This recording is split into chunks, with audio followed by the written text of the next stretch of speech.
Tell everybody that you know to delete the old version of you that they have in their head. That version of you, it's gone. You've destroyed it to build someone new that the world has never met before. This year isn't about tweaking who you were, it's about becoming someone that you've always meant to be. Because this isn't a comeback story, this is a full-on reinvention. You're going to build yourself from the ground up. That old version of you has been deleted. You are 6 months away from an entirely different life. If you really lock in, it might only take you 2. But most people don't want to hear that, because the second you say it, their brain loads up a list of why nots. My schedule is too packed. My job's too draining. My bank account's too empty. You might be right. The excuses are real. So is the discomfort. But the version of you keep imagining, that one lives on the other side of all of it. You might lose friends. You might disappoint your family. You might go broke chasing it. You might feel insane. But none of that is worse than living a life you know isn't yours. So here's the truth. You don't need perfect timing. You need commitment. The time's gonna pass either way. So ask yourself this. Do you want to arrive in 6 months with a story you built or an excuse you memorized?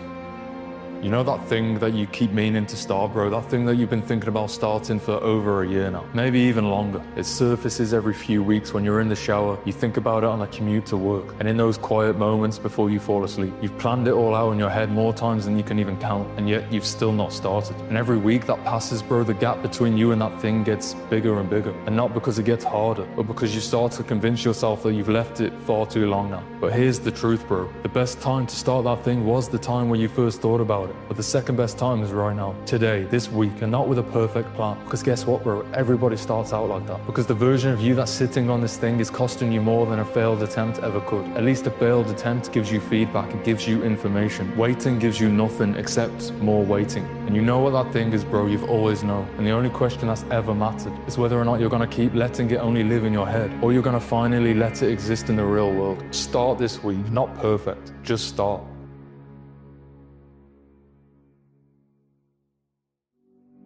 What's your definition of greatness? I think the definition of greatness is to inspire the people next to you. My parents were great. You know, growing up, they instilled in me the importance of imagination, of curiosity. And understanding that, okay, if you want to accomplish something, I'm not just going to sit here and say, yes, you can do whatever you want.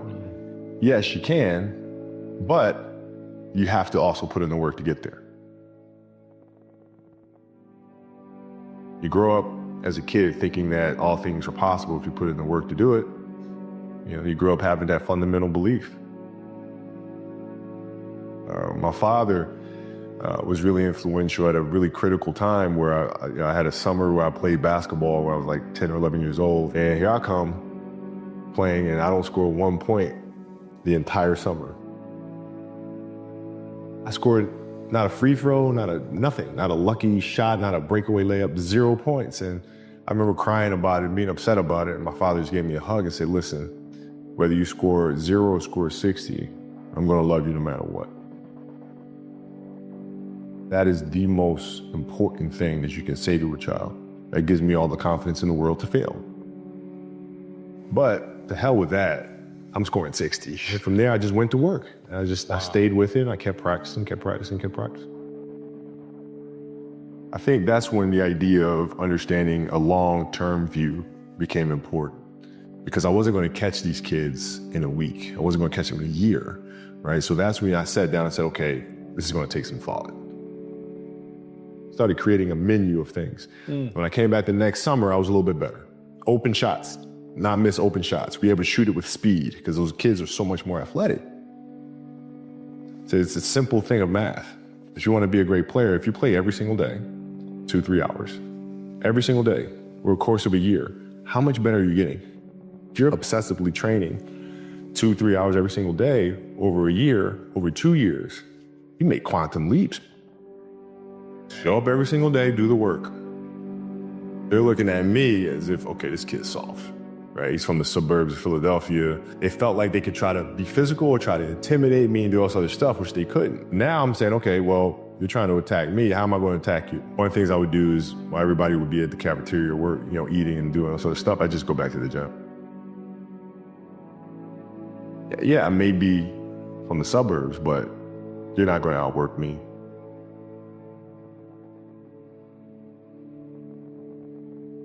right? Look at things at their smallest. Because a lot of times the game starts moving really fast. But if you train yourself to watch hours and hours of film, the game's not moving that fast anymore. I mean, it's an obsessiveness that comes along with it. You want things to be as perfect as they can be, understanding that nothing is ever perfect. But the challenge is try to get them as perfect as they can be. So how can we teach our children what it means to work hard? Well, you do it through training, right? So when I get up in the morning, my daughter goes with me. 4 a.m., my 15-year-old goes with me. It becomes a daddy-daughter thing. Through that process, she understands the value of hard work. So it's through those behaviors is where I find the motivation to do it. For what does losing feel like to you? It's exciting because it means you have different ways to get better. There are certain things that you can figure out that you can take advantage of, right? Certain weaknesses that were exposed. There are answers there if you just look at them. It's a constant process. It's exciting when you win, it's exciting when you lose, because the process should be exactly the same. The hardest thing is to face that stuff. I think it's the fear of starting anew. When you play for 20 years, I played for 20 years, you reach a certain level, you're like, okay, wait a minute, I have to start again at the base of a mountain and try to climb the top of this mountain. First of all, what mountain am I climbing? I don't even know, like, what the hell am I going to be doing? The thing that helped me actually was hurting my Achilles, because that forced me to sit there and say, okay, the day could be today that your career is over. First question I asked, which is the wrong question, is what's the biggest industry I can get into? I said, okay, stop thinking of it that way. You're thinking of it the wrong way. Why did you start playing basketball? Because I loved it. All right, what do you love to do? Oh, I love to tell stories. All right, let's do that. I think stories is what moves the world. Nothing in this world moves without story. And so I think that is the root of everything. And if we're going to try to make the world a better place, story is the right place to start. Quote from one of my English teachers at Lower Merion named Mr. Fisk. He had a great quote that said, rest at the end, not in the middle.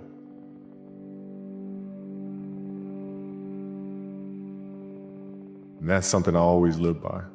I'm not going to rest. I'm going to keep on pushing now. There are a lot of answers that I don't have, even questions that I don't have. But I'm just going to keep going. I'm just going to keep going, and I'll figure these things out as we go, right? And you just continue to build that way. So I try to live by that all the time. I had a really good friend of mine. I went to lunch, and he said, I don't know who this guy is here in front of me. And he goes, let me ask you a question, honestly. Right now, what are you grateful for? And at the lunch, I said, jack shit, nothing, brother. There's nothing good in my life right now. And I'm not exaggerating this to you when I tell you this, and this is a factual story. As I'm mouthing these words, two people walked in with an older man. Both of them clearly were fighting cancer somehow. Both had lost their hair. One of the ladies had a bonnet on, and they were barely moving in. Both walked by our table and gave me the most warm greeting, the warmest smile as a stranger. And he goes, that's pretty freaking pathetic. You can't find anything in your life to be grateful for right now?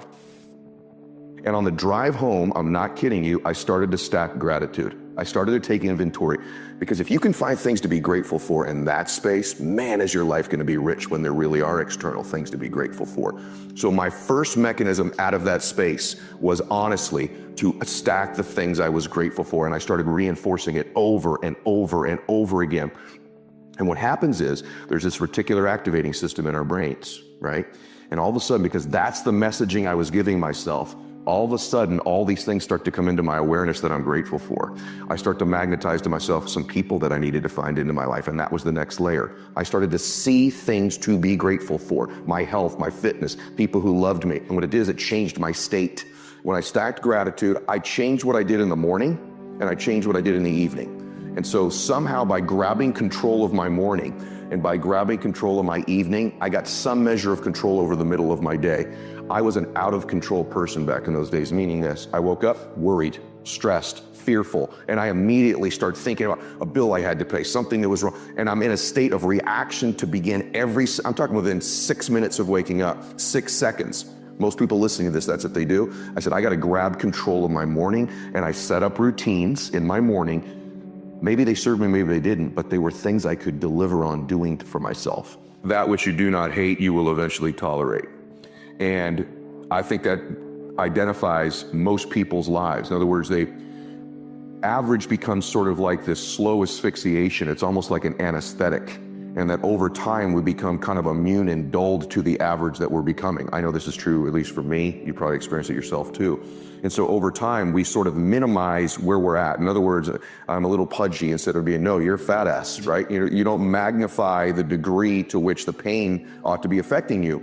And so really what he means in that is, listen, you're gonna get out of your life what you'll accept. That's really difficult for people, I think, to understand is, look, what you think you're worth and what you're gonna tolerate is absolutely what you're gonna bring into your life and what the outward part of your life's gonna look like. And so I live by that. Like, I let myself sort of feel the pain and the difficulty of being not where I wanna be in whatever that area is, whether it's my spirituality, my relationships, my money. I let myself feel that pain because, as you know, there's two motivators, right? There's the gaining of pleasure, right? Wanting to go get something, chasing the dream, but then there's the avoidance of pain. And for a lot of champions, that's a pretty big driving force for them. And so at least for me, I leverage both of those things on me to get myself to take action. It's this thing people think that, like, I'll be happy when? Once I get like this big, amazing home, or once I get this car, or once I get this relationship or an amount of money, then I'll allow myself some happiness. The problem is the finish line always moves. You never arrive there, right? The other part is people think, well, if I enjoy myself now, I'm gonna lose my drive. In other words, if I can just wire myself with enough pain all the time, I won't lose my drive or ambition. The truth is, there's no correlation between the two at all. There's no relationship between you feeling complete pain all the time and losing drive. And so I talk about living in a state of blissful dissatisfaction. And really the best example of that would be like if you've ever, I love a good meal, right? You know, if I bite into a great piece of steak, if you're a steak eater like I am, you take that first bite, it's like complete bliss, right? There's no correlation between how great that tasted and your lack of desire for the next bite. In fact, that bliss causes you to want more of it. And so the more we can begin to reward ourselves with bliss, we're not gonna lose our dissatisfaction. We're not gonna lose that. And so for me, our brains, there's dopamine hit you get when you do something successful. If you constantly cheat yourself out of that hit, right, biomechanically in your body, less and less in the future will you want to achieve the next level, the next dream, the next step. And that's why so many people stall out in life. They got to a certain point and they cheated themselves out of the bliss, out of the celebration. It's important that we celebrate our wins. We celebrate our lives because it causes us to want the next bite.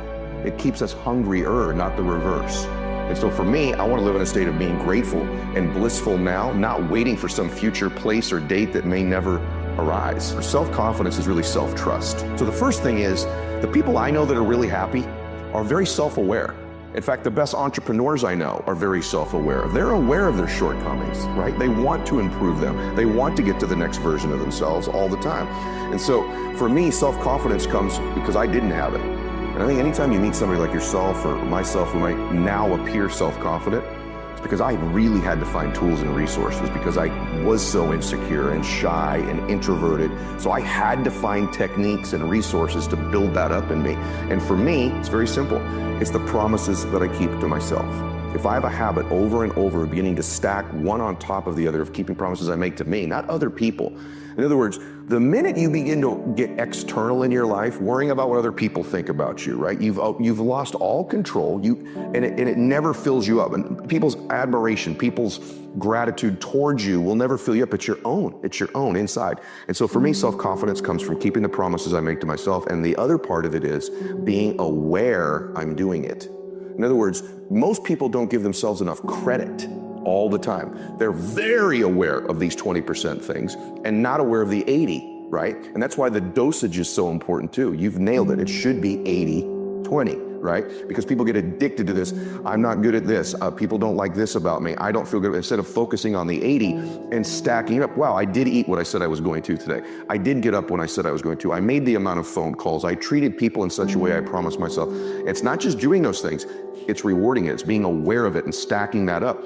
When I work with athletes, the successful athletes I work with, when they're in a slump, it's never that they can't hit a ball anymore or make a shot or swing a golf club. They've lost their self-confidence. Somewhere along the way, they've lost the ability to focus on the things they are great at and stacking those promises they make to themselves. And the way I get them to break their slump is not correcting their swing or getting them positive. It's getting them to acknowledge the small promises, showing up to batting practice early, hitting that extra bucket of balls, beginning to reward themselves for the extra promises they keep to themselves, puts them back in a state of self-confidence. All of a sudden, they're hitting the ball great again.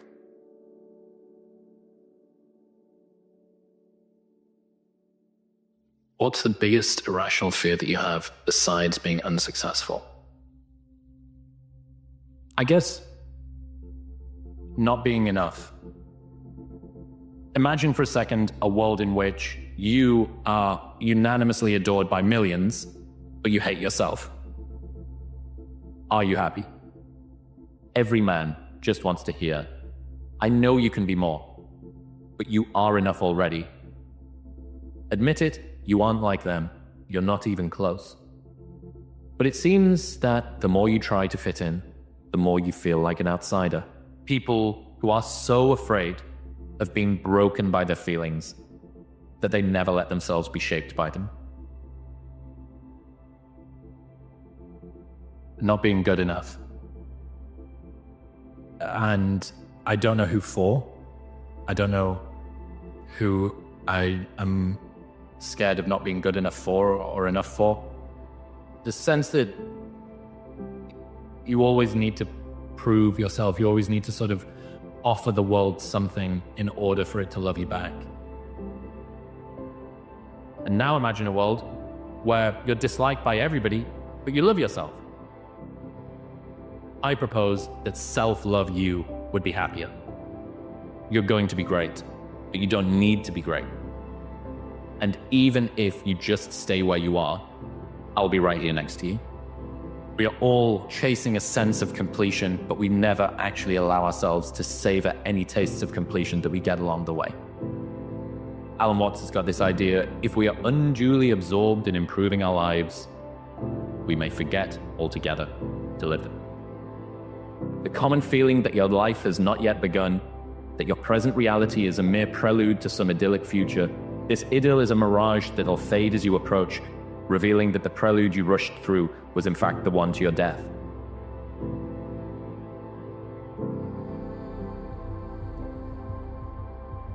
And this is the uncomfortable truth. As we get older, days move quickly because we can't remember them. And we don't remember our days because we haven't done anything memorable with them. Our days are forgettable, therefore we forget them. Monotony is the enemy of a well-remembered life.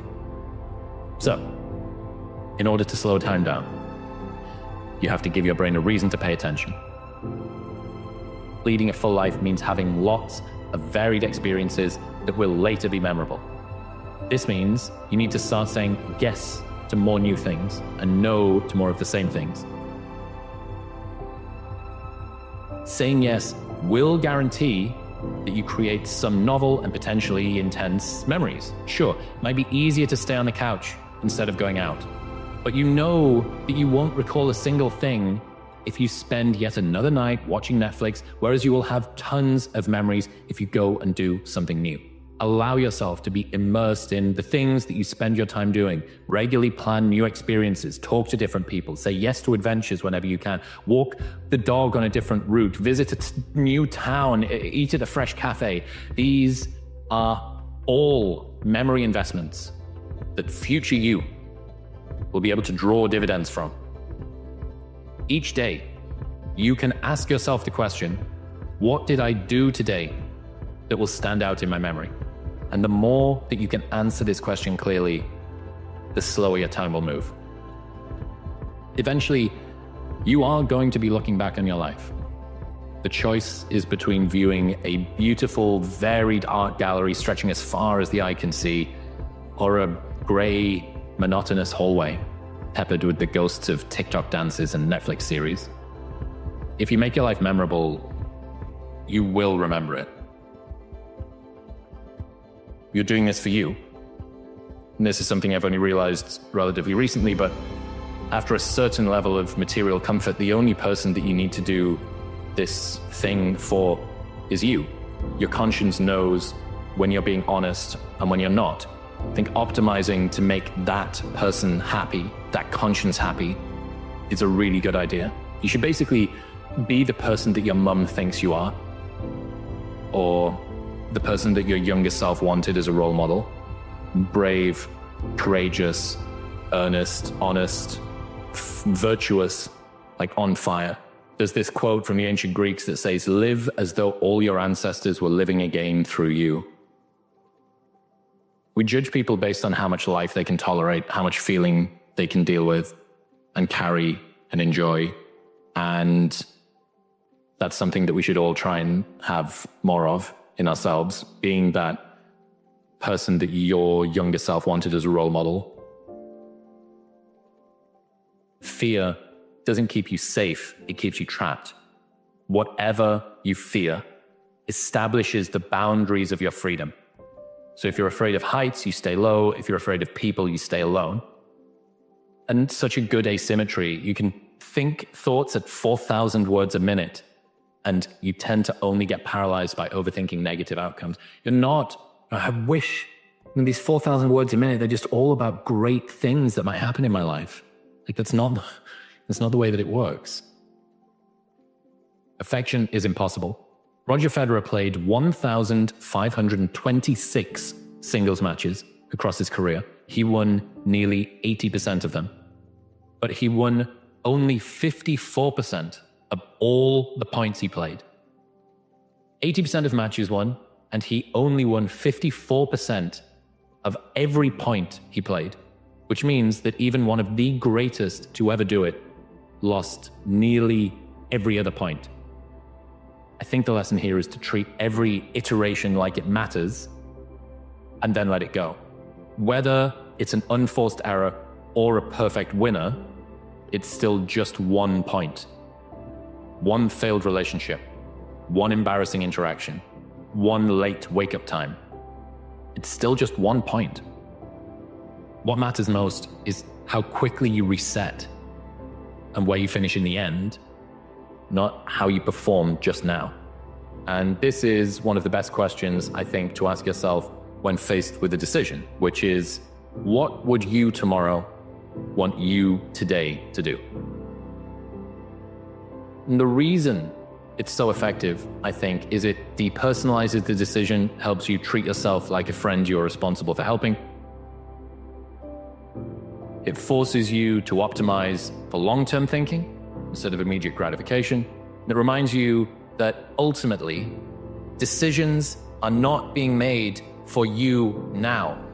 They're being made for you in 24 hours and 24 days and 24 months. Our decisions are investments that we make into our future. Optimizing to gratify your desires in the moment at the expense of the way that you will feel and the story you will tell yourself about yourself in the future is rarely a good deal, because you live with the story of your decisions for far longer than the impact of them. You need to be very, very careful about what you invest into that future story of you.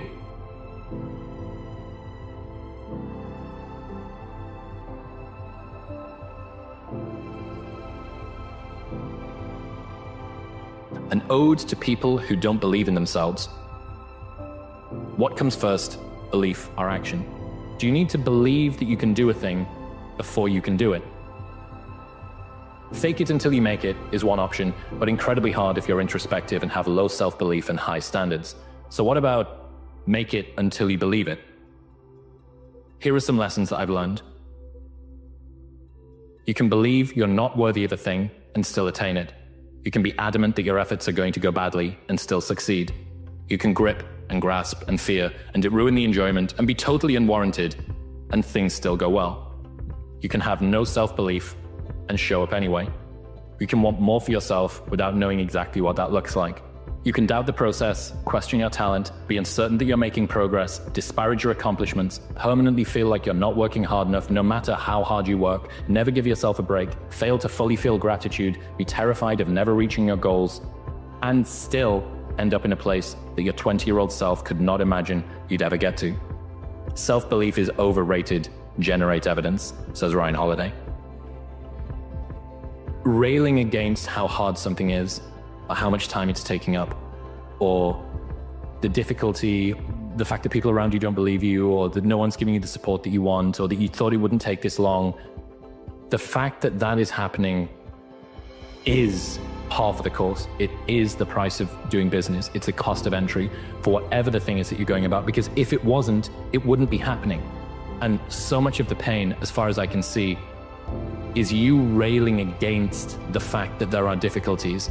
There are going to be problems continuously for the rest of time, and there will never be a day when you don't wake up and have to mediate or negotiate or cajole your way through something. Such things aren't meant to be easy is a nice little reminder. Don't be so worried about winning that you forget what winning is supposed to feel like. Is your presiding feeling when things go well one of happiness and satisfaction, or one of relief? Is it joy, or simply the abatement of fear? And after a while of winning, you realize that how you win is more important than if you win. How you feel during the event is more important than the outcome of the event. How the people who read your work are impacted is more important than how many people are impacted. You can't be so terrified of failing that even the act of winning is made miserable. Some advice on how to support men. Men want to aim high without feeling insufficient if they fall short. Men want their suffering to be recognized and appreciated without being pandered to or patronized and made to feel weak. Men want to believe that they can be more without feeling like they're not already enough. Men want to be able to open up without being judged. Men want support without feeling broken. Men want to be loved for who they are, not for what they do. The question that every guy has asked themselves is, how do I set lofty goals which drive me to fulfill my potential without feeling less than if I don't get there tomorrow? And the desire for self-love and high performance comes into conflict inside the mind of everyone.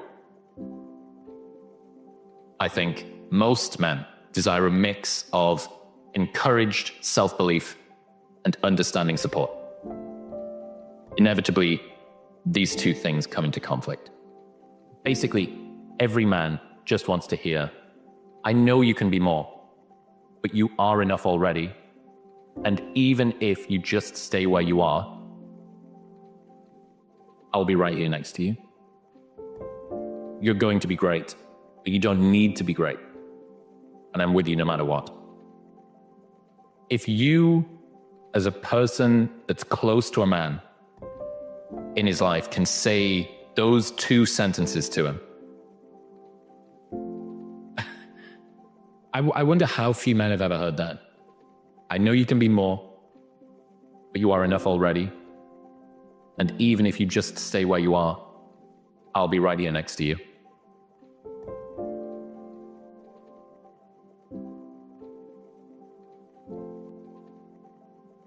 If you find a girl who believes in your dreams more than you do, who makes you want to be a better man, who's willing to work alongside you to get there, and is grateful for whatever you have, just marry her. Your relationship should feel like home. It should feel like a house with a sturdy roof and strong foundations, and shit gets thrown at it all the time, and rain comes down, and there's weather, and there's heat, and there's cold. But inside of that house is the one safe refuge that you have. You can lose your job, status, your financial position can fall away, your health can break down, your friends can leave you, but you have this one safe place, and it's in another person. It's in them. And if you can't be yourself with that person, the entire house does not exist. Brené Brown has got this line: without vulnerability, there is no courage. If there's no uncertainty, no risk, no exposure, you're not being that brave because there's nothing on the line. We are so quick to praise suppression as strength.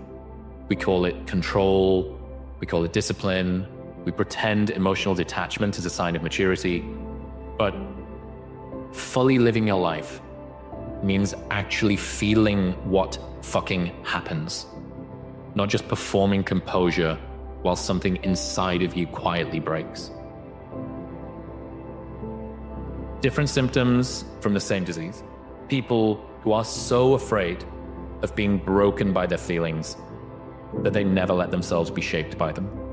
The real fear isn't just the emotion itself. It's also what the emotion might not receive. We're not afraid of sadness. We're afraid of being sad in front of someone who shrugs. We're not afraid of grief. We're afraid of grieving and being judged for doing so. That's the abandonment we're trying to avoid. Even if we know that feeling our feelings is braver than denying them, the people around us still might think less of us for opening up. So we keep things hidden. Not because we want to, but because we don't want to feel alone in the sharing. Men, as far as I can see, have this harder still, as almost all definitions of masculinity have some version of emotional control as a core tenet, which makes feeling pride in showing emotions as a man even tougher. But you cannot connect with the world or anyone in it if you never truly show yourself. Intimacy only exists to the degree that you reveal yourself, your sadness, anger, joy, desires, boundaries. When you hide your flaws or your feelings out of fear of shame, you block intimacy and authenticity. The more that you expose, the closer you are. The less you show, the more distant you become. Which do you want to choose? Vulnerability isn't weakness, it's rebellion. It's not how little you feel that makes you strong. It's how much you can face and stay open. The world belongs to optimists because if you're going to do anything big, you have to believe that it can happen. Otherwise, it never will. Sean Puri says the cynics get to be right and the optimists get to be rich. 99% right and 100% wrong. They're right 99% of the time, but they're wrong 100% because the only thing that matters is the big one at the end. Your family and friends will say that every girl you ever date is not good enough, except for the one time you find a girl that you're actually going to marry, or that this business idea won't work, and you might have 9 failures. My first 9 businesses didn't really amount to anything. 9, as in the first one, I spent time on it, it failed. Second one, this one will be different. Spent time on it, failed. And then the third one, this one, failed. And then 6 more after that. And it's painful as shit because the whole time everyone is telling you, I told you so. And they're right. Today, but not forever. Problems are a feature of life, not a bug. There will never come a time when you have no problems. What? Did you think that you would just wake up one day and you're going to cease having problems? Like completing a video game and leveling up to a map where there's nothing there. Would you pay the price back then for the insights and developments that you have now? If so, have faith that whatever stresses that you're facing right now will lead to a greater version of you in the future. The challenge that you're facing is a gift, and leaning into the discomfort as if you invited it through the door, saying thank you for the opportunity to learn and reflect because it's making you better. Whatever negativity is consuming your thoughts probably won't matter in 3 months' time. So you are sacrificing your joy and presence in the moment for a problem which you won't even be able to recall in the future. So immortality is literally the only life where such flippancy with the days that you're alive for is acceptable. Stop taking things so seriously. No one is getting out of this game alive, literally. In 3 generations, no one will even remember your name. And if that doesn't give you liberation to just drop your fucking problems and find some joy, I don't know what will. Life is inherently ridiculous and guaranteed to end sooner or later. So you might as well enjoy the ride.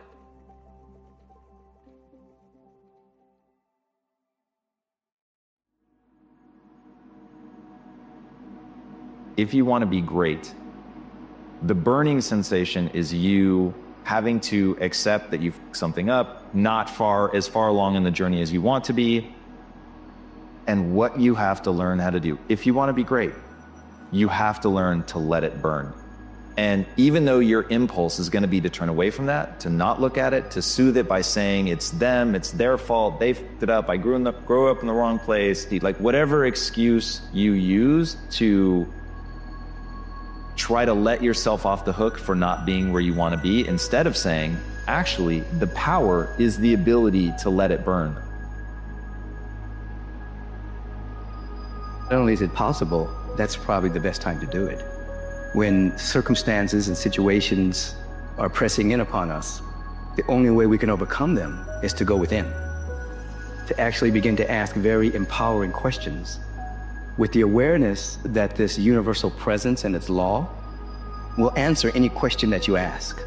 So if you're in a situation that is pressing on you and you ask, what's trying to emerge in my life?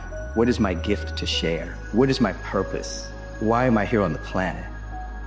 Not just how can I pay my rent, not just how can I stop the pain. You ask empowering questions, the universe will answer these questions in a language and in a way that you can understand.